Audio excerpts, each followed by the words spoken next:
नमस्कार, आप देख रहे हैं न्यूज प्लस 21। मैं हूं आपके साथ ललिता चक्रधारी। देखिए देश विदेश और राज्य की 10 प्रमुख खबर। राज्यसभा के लिए बाहरी नाम पर तकरार, भाजपा जकांश ने बताया छत्तीसगढ़ियों का अपमान।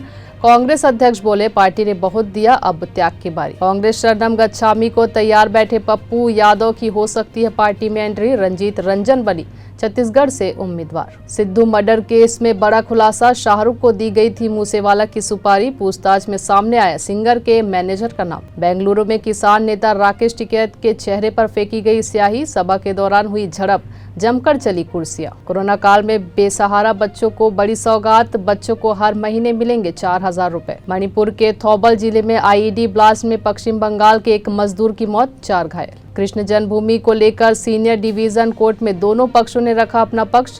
कोर्ट ने सुरक्षित रखा फैसला। महाराष्ट्र में सड़क दुर्घटना में मारे गए व्यापारी के परिवार को 3 साल बाद मिला मुआवजा।